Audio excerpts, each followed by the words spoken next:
జై కాంగ్రెస్ జై కాంగ్రెస్ ఆదిత్యనాథ్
రవీంద్ర రెడ్డి గారి నాయకత్వం, పొన్నం ప్రభాకర్ అన్న నాయకత్వం, పొన్నం ప్రభాకర్ అన్న నాయకత్వం, పొన్నం ప్రభాకర్ అన్న నాయకత్వం, ఆదిశీనన్న నాయకత్వం, ఆదిశీనన్న నాయకత్వం.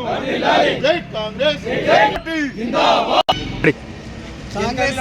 కాంగ్రెస్ పార్టీ ప్రభుత్వం ఏర్పడిన తర్వాత బీసీలకు 42% రిజర్వేషన్ ఇస్తా అని కామారెడ్డిలో బహిరంగ సభలో చెప్పినటువంటి రాహుల్ గాంధీ ఆజ్ఞ మేరకు ఈరోజు మనకు చట్టసభలో 42% బీసీ రిజర్వేషన్ కల్పించినందుకు రాష్ట్ర ముఖ్యమంత్రి రేవంత్ రెడ్డి గారికి, అలాగే బీసీ శాఖ మంత్రులు పొన్నం ప్రభాకర్ గారికి, మన ప్రభుత్వం ఆదిశీనన్న గారికి హృదయపూర్వకంగా మా బీసీల తరఫున పక్షపాతాన అందరికీ రాష్ట్ర ప్రభుత్వానికి కూడా కృతజ్ఞతలు తెలియజేస్తున్నాం.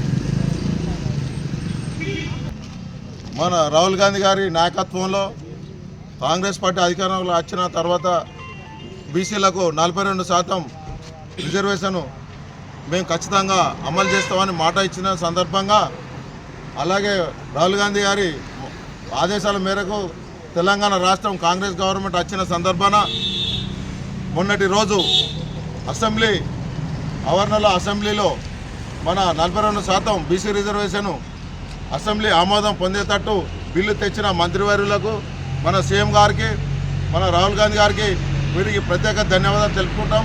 కాంగ్రెస్ పార్టీ మాట మీద నిలబడే పార్టీ. మిగతా పార్టీలాగా ఎలక్షన్ అయినాక ఒక మాట, ఎలక్షన్ కాకముందు ఒక మాట ఉన్నది. అలాగే మన ఈ 6 పథకాలు ఖచ్చితంగా బీసీ రిజర్వేషన్ ఎట్లయితే అమలు చేసినామో అలాగే ఈ 6 గ్యారెంటీల పథకాలు కూడా అమలు చేసేటానికి సిద్ధంగా ఉన్నాం. ఈ కల్లబొల్లి మాటలు మిగతా పార్టీల వారి కల్లబొల్లి మాటలు నమ్మద్దు. ఎందుకంటే కాంగ్రెస్ పార్టీ మాట మీద ఉండే పార్టీ. అందుకొరకే అమలు చేసినాం. 42% రిజర్వేషన్ ఖచ్చితంగా అమలు చేసినాం. రేపు కేంద్రానికి కూడా పంపించారు. అలాగే ఖచ్చితంగా బీసీలు కూడా ముందుగా ఉద్యోగ అవకాశాలు, అలాగే పథకాల అమలుకు, అలాగే మన రాజకీయ అమలు కొరకు బీసీలు ముందు ఉండాలని రేవంత్ రెడ్డి గారు అమలు చేశారు. అలాగే కాంగ్రెస్ పార్టీకి, అలాగే సీఎం గారికి, అలాగే మంత్రివర్యులకు అందరికీ ప్రత్యేకంగా పేరు పేరున ధన్యవాదాలు తెలుపుకుంటున్నాం.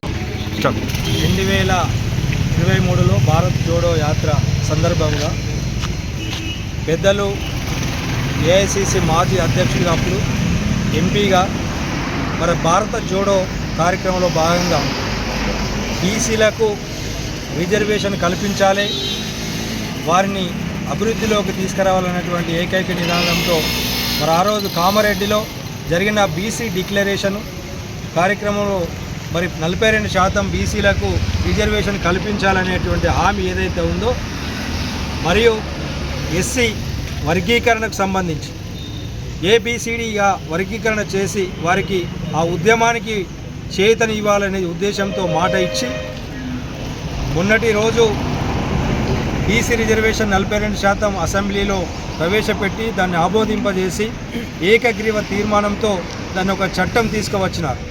అలాగే నిన్నటి రోజు ఎస్సీ వర్గీకరణ చేయడం జరిగినది. దీనికి అంతటికి కారణం కాంగ్రెస్ ప్రభుత్వం. కాంగ్రెస్ ప్రభుత్వంలో మాట ఇచ్చిందంటే మాట తప్పకుండా చేయాలనేటువంటి ఉద్దేశంతో ప్రజలకు అన్ని విధాల ఎంత పని చేస్తే అంత వేతనం అనే విధంలో ప్రతి ఒక్కరికి న్యాయం జరిగే విధంగా ఇటు ఎస్సీలకు, బీసీలకు, మైనారిటీలకు, అలాగే ఓసీలో ఉన్నటువంటి పేదలందరికీ మంచి జరిగేటువంటి సదుద్దేశంతో ఈ యొక్క కార్యక్రమాన్ని పెద్ద ఎత్తున తీసుకొని మరి అసెంబ్లీలో ఆమోదింపజేసినందుకు అన్ని పార్టీలు మద్దతు ఇచ్చి మరి ఇవాళ చట్ట రూపంలో వచ్చింది కాబట్టి ఇవాళ రాజకీయ రిజర్వేషన్లు కావచ్చు, ఎంపీటీసీ, జెడ్పీటీసీ, ఎంపీపీ మరియు సర్పంచ్, వార్డు మెంబర్లుగా మరి జిల్లా పరిషత్ చైర్మన్లకు 42% రిజర్వేషన్స్ కల్పించాలనే ఉద్దేశంతో విద్యలో అందరికీ సమానత్వంలో మనకు రావాల్సినటువంటి వాటాను తీసుకోవడం కొరకు, అలాగే ఉద్యోగ అవకాశాలలో ఇప్పటివరకు మనకు 27% మాత్రమే ఉద్యోగ అవకాశాలలో అవకాశం ఉండే ఈరోజు 42% అనేది మరి విద్యలో కానీ, ఉద్యోగాలలో కానీ, రాజకీయంగా కానీ వచ్చేటువంటి వెసులుబాటు కల్పించినటువంటి పెద్దలు గౌరవనీయులు మరి ప్రతిపక్ష నేత పార్లమెంట్లో రాహుల్ గాంధీ ఆదేశం మేరకు, సోనియా గాంధీ గారి ఆదేశం మేరకు, ఖార్గే గారి ఆదేశం మేరకు మరి మన పెద్దలు గౌరవనీయులు తెలంగాణ రాష్ట్ర ముఖ్యమంత్రి మరి రేవంత్ రెడ్డి గారి అధ్యక్షతన మరి ఆమోదింపజేసుకొని సహకరించినటువంటి మంత్రులందరికీ, మన వేములవాడ శాసనసభ్యులు ప్రభుత్వ విప్ ఆది సినన్న గారికి ప్రత్యేక ధన్యవాదాలు, కృతజ్ఞతలు. మరి వేములవాడ అర్బన్ కాంగ్రెస్ పార్టీ తరఫున అలాగే 11 గ్రామాల మరి గ్రామ శాఖల ఆధ్వర్యంలో నాయకులు, కార్యకర్తలు అందరం కలిసి ఈరోజు బైక్ ర్యాలీ చేపట్టి సంబరాలు చేసుకోవడం జరుగుతూ ఉంది. ఎందుకంటే గత 30 సంవత్సరాల నుంచి ఎస్సీ వర్గీకరణ కొరకు కొట్లాడుతున్నటువంటి వారికి న్యాయం చేసే విధంగా, అలాగే మనకు ఉన్నటువంటి రిజర్వేషన్ మనకు ఎంతైతే ఉన్నారో అంతకు రెట్టింపుగా రిజర్వేషన్ ఉండాలనే ఉద్దేశంతో ఈరోజు బీసీలకు 42% రిజర్వేషన్ కల్పించి మరి దాన్ని కేంద్ర ప్రభుత్వానికి పంపించే దిశలో మరి బీజేపీ వాళ్ళు కూడా ఇక్కడ 8 మంది ఎంపీలు ఉన్నారు, దాదాపు 8 మంది ఎమ్మెల్యేలు ఉన్నారు. వారు కూడా మరి ఏకగ్రీవంగా ఈ యొక్క ఆమోదం తెలిపినారు. అలాగే పార్లమెంట్లో కూడా 9వ క్లాజులో చేర్పించే విధంగా కృషి చేయాలని చెప్పి బీజేపీ వారిని మరి కోరుతూ ఉన్నాం. అలాగే బీఆర్ఎస్కు సంబంధించిన ఎమ్మెల్యేలు కానీ మరి ఇతర పార్టీలకు సంబంధించినటువంటి వాళ్ళు కూడా ఈ యొక్క బిల్లులకు ఆమోదం తెలిపినందుకు కూడా వారికి కూడా ప్రత్యేకంగా ధన్యవాదాలు తెలియజేస్తూ ఒకే మాట ఒకే బాట మనం 42% రిజర్వేషను, ఎస్సీ వర్గీకరణ, అలాగే మొన్ననే మరి 6,000 కోట్లతో రాజీవ్ గాంధీ యువ వికాసం అనే కొత్త పథకంలో మినిమం అంతే చదువుకున్న డిగ్రీ చేసినటువంటి వాళ్లకు మరి వారికి కూడా స్వయం ఉపాధి కలిగించే విధంగా ఉద్యోగ అవకాశాలలో మరి వాళ్ళందరికీ జాబులు రానటువంటి వాళ్ళు మరి ఈ యొక్క స్వయం